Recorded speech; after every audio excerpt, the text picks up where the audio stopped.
Daniel, ich heiße dich recht herzlich willkommen zur Dokumentation Inside on Her Majesty's Secret Service, dem Patrick Macnee narrated Werk zu deinem Lieblingsbond-Film.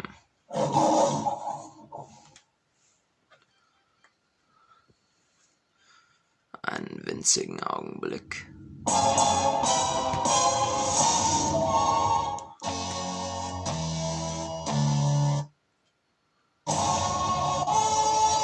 Das ist die betagte Special Edition, das bedeutet ohne die etwas seltsame Nachsynchro.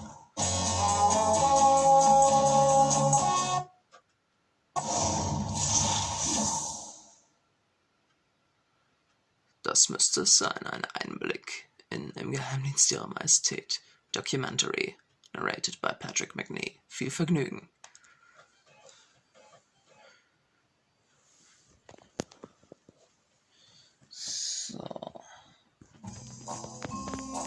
Over the course of 5 films, Sean Connery firmly establishes himself as James Bond, secret agent 007. Bond. James Bond. During the production of You Only Live Twice, Connery resigns from the series. Sayonara. Producers Albert R. Broccoli and Harry Saltzman are now faced with a formidable challenge. Who will fill James Bond's shoulder holster?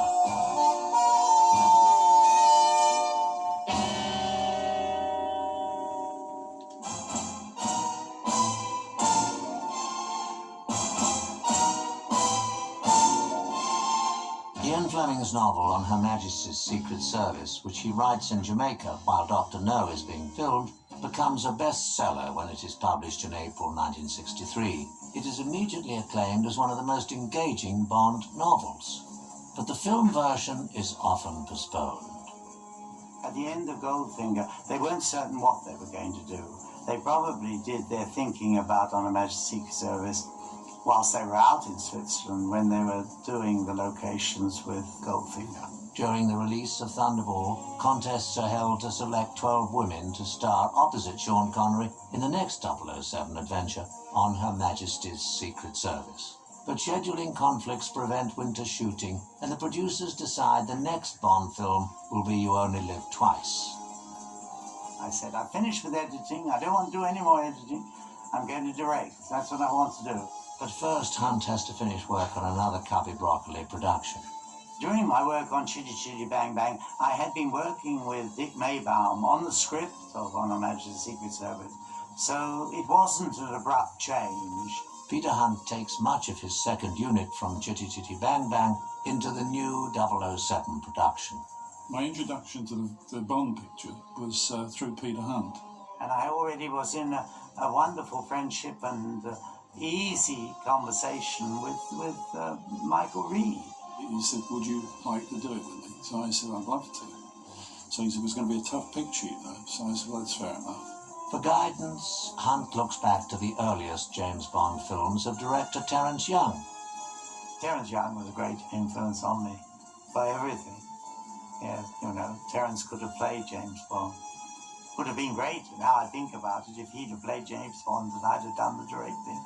That would have been terrific if he could have only been James Bond in On Her Majesty's Secret Service. Feeling that gadgets have too large a role in the Bond films, Peter Hunt decides to keep the script close to Ian Fleming's novel. The whole idea was we're going to go away from the gadgets and get them more into the personality of the actors. The book of On Her Majesty's Secret Service was a great story, and it was a Fleming James Bond book. And so we didn't have to deviate. I didn't want to deviate. I didn't want to put gimmicks and tricks in it to make it. It didn't need making better. It was there. It was all there. Going back to a more realistic style means getting away from lavish sets and high-key cinematography. So he said, I want to shoot this as real as we can make it. He said, I don't want it to look as though it'd been shot in a studio. So I said, fine. Meanwhile, the search continues for a location to match Ian Fleming's description of Blofeld's mountaintop hideout. German production manager mentioned that there was this place in Muren called Schildhorn. The great thing about On Her Majesty's was the finding the Miss Gloria, finding the identical that Fleming had written in the book. The Shiltorn location is almost perfect, but requires the installation of a 2,000 amp generator in the building of a helipad. But finding the spectacular location doesn't solve the filmmaker's biggest problem. The producers need a new 007. I tested and interviewed I don't know how many hundred. And we went through a whole range of discussions saying, what would the new Bond look like? Should we make him a modern Bond? And it was agreed by practically everybody in the end that no, what we wanted was another Sean Connery. And then a television commercial catches Peter Hunt's attention. We'd all seen this guy in a Fry commercial, and he certainly did look very good, handsome, and more the style of what we were looking for. 28-year-old George Lazenby, a former car salesman from Australia who has become a male model in England, soon receives a fateful phone call from agent Maggie Abbott. I got a phone call in Paris from Maggie saying, you got to come over to London. I think that you're ideal for this role that they can't fill. And I said, what's the role? And she said, I think you'd be right for James Bond. And I said, why's that? She said, just your arrogance. Lazenby contacts Anthony Sinclair, who had tailored Connery's suits for previous 007 films. And I said, I want a suit like Sean Connery. And he said, well, it'll take about 6 weeks. So I got one here that they didn't pick up, that I want. If you like that, I'll sell it to you. And I got longer arms by about this much than him, because all I did was put the sleeves down. Bob's your uncle, I got his suit. And then I went to his barber, Kurt the barber, at the Dorchester Hotel. And I said, give me a haircut like Sean Connery. And meanwhile, Cubby Broccoli's in the chair right behind me, because they all used that barber. Someone said later that Cubby said this guy'd make a good James Bond, but he looks like a successful businessman. And that was how the story started, that Cubby discovered me in a barber shop. But Lazenby still has to get past formidable opposition. The receptionist at Eon Productions. I was sort of hanging out outside in the footpath, walking up and down. And as soon as she bent down behind the desk, I went shooting up the stairs to where the casting was. And she's going, wait, hey, come back here. But it was too late. I was already up the stairs and leaning on the door saying, I heard you're looking for James Bond. Soon, Lazenby finds himself face-to-face with James Bond co-producer Harry Saltzman. Harry had his feet up in the desk, no shoes on, leaning back, talking on the phone. He kind of pointed at the chair like this, sit there. And I thought, I'm not sitting down there while your feet are up there to myself. And I went over and looked out the window. And then he put down his feet and sort of straightened himself up, and he said, have a seat. I think I got respect right there. And I must say, this boy, George Lazenby, looked extremely good and moved very well. And I said, Peter, I got to level with you, I'm not an actor. He said, what? He said, you got to be an actor. I said, I'm not. He said, I'll tell you what, you stick to your story, and I'll make you the next James Bond. The only thing that concerned me was the fact that he'd never been an actor before. He'd been a model. Lazenby soon learns that it takes more than Sean Connery's cast-off suits and a Walther PPK to become James Bond.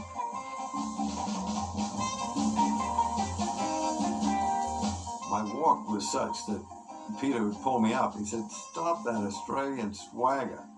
Walk like Prince Philip. He had a lot of voice coaching, too. I had this Australian accent, which was rather thick because I was from Queanbeyan, you know. I was right out the back of Australia. And Harry used to say, how the hell's anyone going to understand him? He said, I can't. You know? By now we'd cast Dinah Rigg, and she had met him, and all that had gone very well. This was a mammoth production. I mean, an epic. And I've never done an epic before. And I rather wanted to know what it was like to be in an epic. I'd already spoken to Diana and said, I want you to meet this boy, and I'd like you to be very honest with me and tell me what you think afterwards. And the next day I was delighted because she rang me and said, I think he's fine. I think he'll be fine. Diana, you know, she started out being a great ally, saying, you know, I'll help you as much as I can. Diana, she's totally different to George. I mean, you would expect her to be, but there's no pretensions about the lady. She's a professional all the way through, a fine actress. I was this young upstart guy who probably didn't know a tenth of what she knew about the business. Although Lazenby wins Riggs' approval, the producers still need convincing and continue searching for a new Bond. We were well on our way to, and we hadn't got a James Bond. We hadn't got a leading man. I thought that if they could find an actor with the ruthlessness of Jack Palance and the charm of Cary Grant, they would have a good James Bond. And I think that George came up to that. I remember seeing, being invited to see kind of all the tests they had on various actors, and George was obviously the one to do the part. It really was a sort of deadline. It was like within 2 weeks of shooting. For whatever reason, he wanted me in the role. Yeah, from our point of view, he looked like a credible James Bond. The producers want to know how Lazenby looks in action. Hunt turns to stunt arranger George Leach. He'd done a love scene with one of the leading ladies, I believe, a test scene, and then they wanted to see how he was at action. George hadn't learned how to withhold the punch. So when we started to do the fight sequence, he really went for him as for real. When they turn the cameras over, the speed, the energy, everything changes. I immediately knocked the guy on his backside, this big Russian wrestler. He just whacked him. He did punch poor old Yuri Bodienko on the nose and busted his nose. And Harry Saltzman just steps over Yuri, the guy is laying on the ground, and says, "We're going with you." Just like that. It got George Lazenby the job. And then the decision was made, and that was it. I hope I can live up to your high standards. The odds were I'd get it, because I wanted it more than anybody else. With a new James Bond, filmmakers now set the rest of the cast, beginning with the villainous Blofeld. It was Cummings' idea to say to me, "What about Telly for Blofeld?" And I fell right in for it. I said, "Oh, great, lovely. Nothing I'd like better." Telly, he was a character. I mean, that guy, he's a night owl. They used to come sometimes rather bleary-eyed to the set if you had an early call, but he was always very professional. But he'd always show up ready, and he'd come on the set and blow you away. I mean, he knew what he was doing. For the role of Blofeld's henchwoman, Hunt casts a respected German actress, Ilse Steppert. And you couldn't help but like her, and she was deep. I mean, I remember watching her act, and I thought, that's what acting's about. You know, she's really there every time, and I wasn't capable of that at the time. For the role of Sir Hilary Bray, Peter Hunt turns to a neighbour. We lived quite close to each other. He said, "I'd like to play part of the Bond." And I said, "Oh, that sounds lovely." I'd met George Baker, and I'd listened to him speak, and I knew that he was the guy I was imitating. I did practice that accent quite a bit, you know. I can't do it now. "I'm Sir Hilary Bray from the British College of Arms," you know, it was that kind of thing. And much later, I got the brilliant idea of putting George's voice on there, George Baker's voice on it. And it wasn't until I saw the film that I realized that they looped me. The rest of the cast comes from the far points of the globe. On Monday, October the 21st, 1968, shooting begins at the Piz Gloria location in Switzerland. And the first shot that we did was a crane shot of bringing Lazenby up the stairs into the room where these 12 beautiful girls are. My nerves level was always pretty confident. I walked into the main set and he was sitting there, his heavy overcoat on and a hat pulled up in the star's chair, totally relaxed. I mean, he tried very hard to kind of do it right, and he was good to work with and professional to work with. I think it was getting in the trolley cars or something. I was just lined up with the rest of the guys, and Harry came up and said, "Look, whatever you think, this guy's the star of the picture. Treat him like one." Joanna Lumley, as usual, has a very, very strong personality, and she organised us all. She said, "Now what we ought to do, girls, is we ought to have something to do while we're stuck up this mountain. Now I suggest crochet." So we all started to crochet.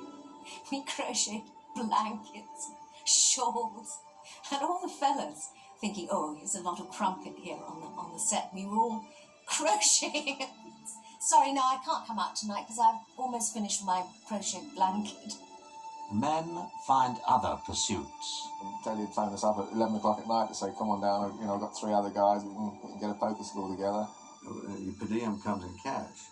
So my briefcase got so stacked up with cash, I'd open it and it'd be falling out. And so Telly saw it. He said, hey, you want to play some cards? And Harry heard about it. So Harry came up to the set. And Telly said, no, Harry, no. Anyway, he wanted back all my money. Put in my briefcase, shut up, and he said, now leave my boy alone. From card sharks to cable cars, the new 007 faces real risks. They left me out there once hanging from 3,000 feet. Couldn't fall, but it was like, whoa, it's a long way up here. I tell Peter, I said, the other fellow didn't have to do that. Why do I have to do it? It's a feat that stuntman Dickie Creighton finds difficult. There was a stuntman who was brave, who did it for real, hanging out there. And you know, when we shot that, it was pouring with snow. Well, the only safety devices I had were 2 hooks in the palms of my hand, attached by nylon tape to my safety belt. So, although it looked as if I was hanging on by my hands, I was in fact attached by the hooks. I just moved the hooks like that as I went down the cable. The difficulty was that the ice had formed on the cable. So therefore, instead of the hooks locking onto the cable, I found myself sliding down towards Murren, which is 2 or 3 miles below. Fortunately, Seid gegrüßt, ich bin zurück. Daniel, was bedeutet dir On Her Majesty's Secret Service? Aus diesem Film Mitte der 80er bereits dir zu Gemüte geführt? Es ist ein Werk mit absoluter Weihnachtsatmosphäre. Und vor allen Dingen auch mit einer Träne der Melancholie. Die gesamte amoröse Love Story mit Diana Rigg. Sie ist rührend.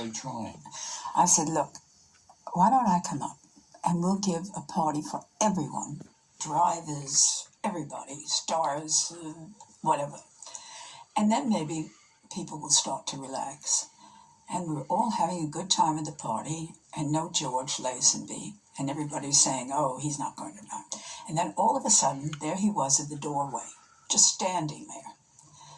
So es gibt auch diese tolle Dokumentation über George Lazenby aus den letzten Jahren von 2017, Becoming Bond. Spielt sogar Jane Seymour, Daniel, dein Lieblingsbond-Girl von 1973, mit. Und man merkt wirklich, George Lazenby hat einen sehr eigenen Kopf. Das ist ein ganz, ganz toller Individualist.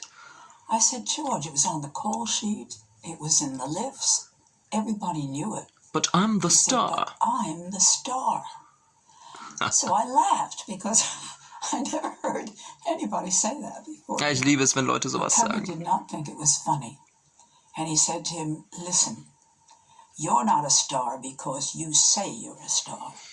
You're not a star because I say you're a star. You're a star when the public call you a star. And we have Doch, Lazenby ist ein Star. Lazenby gives the producer other worries. George Lazenby wasn't allowed by insurance to ski. When no one was around, I used to take off on the skis. And I looked up one day and Cubby was in the cable car going up there. I could saw his eyes just Übrigens, schaut mal hier. That's him going down the slope. 007 Racing. Die Welt ist nicht genug. Morgen stirbt nie.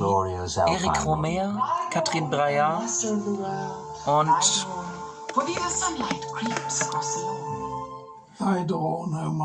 Mann beißt Hund, das französische Meisterwerk von 92. He did the scenes for me between Telly Savalas and Diana Rigg, you know, to make the dialogue a little bit sharper and a little better. Um das mal kurz zu erklären, also ich werde noch bis Video 350, das am 24. Oktober kommt, weitermachen. Dann YouTube erstmal beenden und es folgt noch eine Liz Hurley-Dokumentation über GoldenEye, es folgt noch Patrick Macnee narrates The Man with the Golden Gun und License to Kill. Ansonsten 1, 2 Autovideos in Bälde und das war's. Ja, ich empfehle vor allen Dingen, nicht, dass es jetzt untergeht durch die ganzen neuen Videos, ich empfehle vor allen Dingen mein Let's Play von Splinter Cell von gestern. 338er Video. Und von James Bond Alles oder Nichts, 337er Video.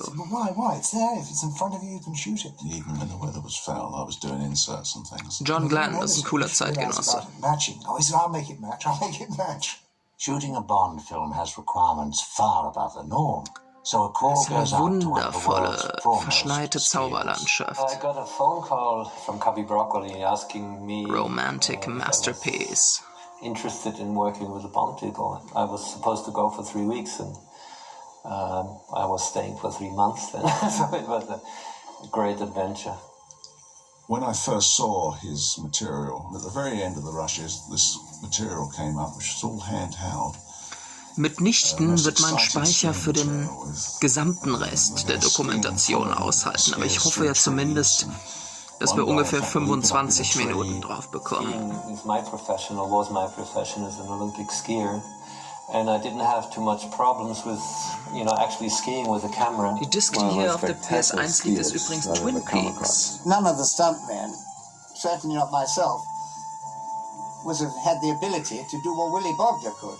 He's skied forwards, backwards, sideways. Daniel ist übrigens auch mit einem Audiokommentar von Mickey Rokeman. backwards as fast as I go frontwards with a camera. I mean, and then spray you as well. Also George Lazenby ist schon ein sehr cooler Zeitgenosse, wahrlich. Zurzeit führe ich auch ein Poesie-Tagebuch zum James-Bond-Marathon. Das ist aber zu extrem und zu privat, um in YouTube umgewandelt zu werden. Aber es ist auf jeden Fall eine vergnügliche Aktivität. You had to use really professional people who stay calm under pressure. And he shot a lot of very good material, of course, going around the skiers, following the skier on one ski. Also he Twin shot Peaks, all that skiing material. Brian De Palmas Obsession und diesen Atomegorian, der ist sehr, sehr unbekannt, den empfehle ich sehr, Adoration. Ja, und mit dem Video zu La Femme de l'Aviateur hat es ja leider nicht sollen sein hier auf dem Kanal. War eigentlich ein grandioses Video, muss ich mir sogar selber attestieren, weil sehr, sehr unterhaltsam gestaltet, aber es hat nicht sollen sein. Her shots of skiing, she was just kneeling on a board, really. But it worked right. Overhead views of the ski action require the talents of aerial specialist Johnny Jordan. He was a great guy, great guy. I'd heard stories about him before he arrived. Auf dieser PS1 Memory Card befinden sich Speicherdaten von Tony Hawk's Pro Skater 2. Ich leg euch das mal hin, dass ihr es sehen könnt. Das hier sind dann noch die Discs für License to Kill und The Man with the Golden Gun, die dann auch gesegnet sein werden mit einer Patrick Macnee Upload-Angelegenheit meinerseits. Diese betagte Special Edition, die ist natürlich bildtechnisch miserabel, aber sie beinhaltet teilweise Material und auch tolle Menüs, die es so später in dieser Form mitnichten wieder hat geben sollen. Je nach Version.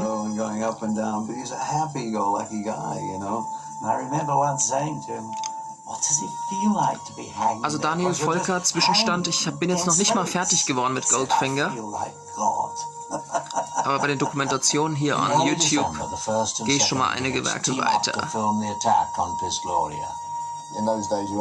Auf den Pits bin ich besonders gespannt.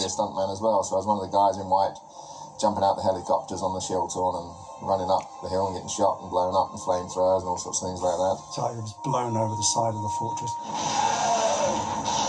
Nearly missed the rig because it was all white. The problem was that when you leapt out of the copter, you had no way to know how high you were up. One doesn't know exactly how far you were going to sink into the snow.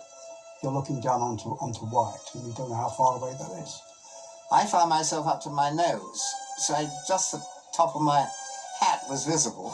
I can remember jumping out of a helicopter, and boy, did it hurt. I dreamed up the idea of putting a cord on him so that he could dash and slide on his belly all the way across the ice rink. Und dann das Bond-Theme ablaufen sliding lassen. along on his belly. And when it came to the premiere, they got quite a cheer. I didn't have to say. I was a physical person. Wunderbare Ovationen kamen. Lazenby was active and fit and great fun, and one of the boys who liked mixing with the Standing stunt guys. ovation for George Lazenby. Great guy. On the evening of December the 8th, 1968, Peter Hunt and his crew filmed one of the noisiest fight 1968, in der Zeit wurden zum Beispiel auch tolle Mercedes gebaut. Pagode beispielsweise.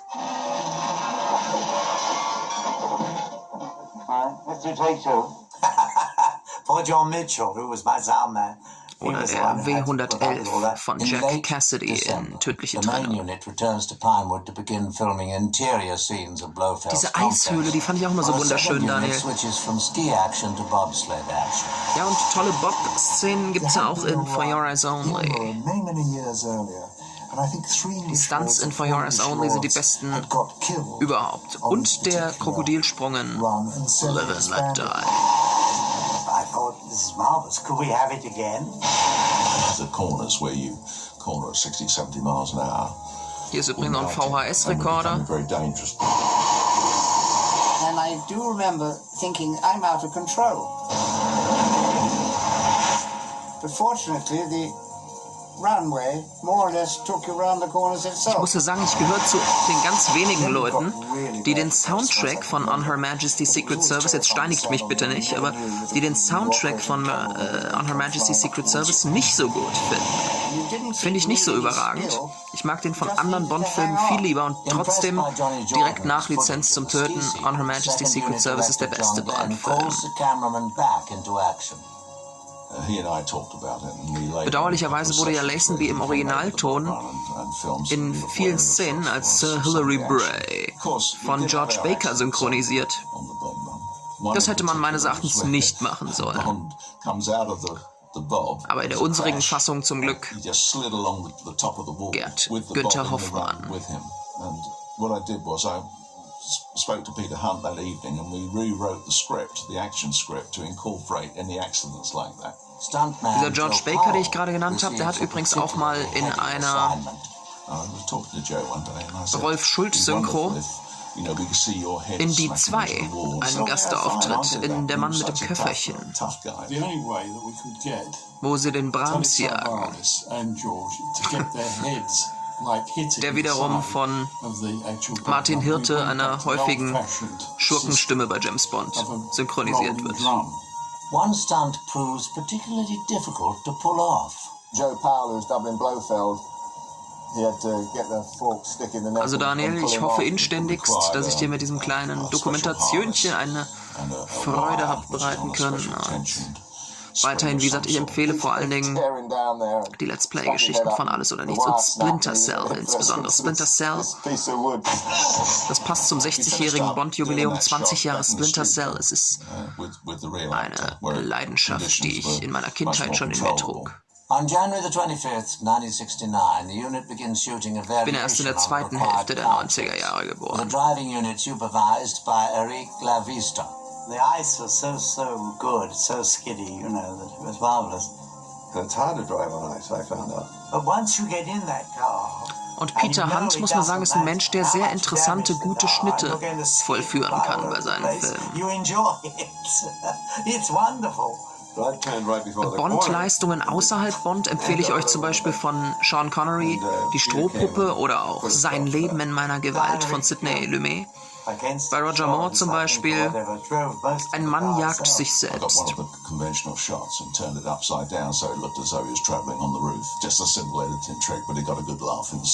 In mid-March, the filmmakers shoot yet another breathtaking scene. I was determined Breathtakingly beautiful. I set out with a small crew and we went to this uninhabited pass. Und ihr müsst euch das vergegenwärtigen, der John Glenn, der hat in den 80er Jahren jeden der 5 offiziellen 80er Jahre James Bond Filme gedreht. Er hier. Hat am meisten Spaß bei Octopussy, hält aber Lizenz zum Töten für seinen besten.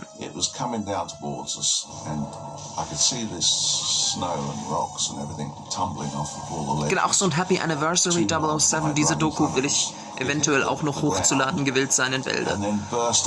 and went over the top of us, and all our coats, anything Das bedeutet noch Lizenz zum Töten, Mann mit dem goldenen Colt, The long shot you got Golden Eyeless Hurley is just a long shot und Rogers Happy Anniversary. Die 4 und noch 2 Autovideos und dann war's das, weil nach 350 Videos möchte ich einfach so eine schöne Zahl.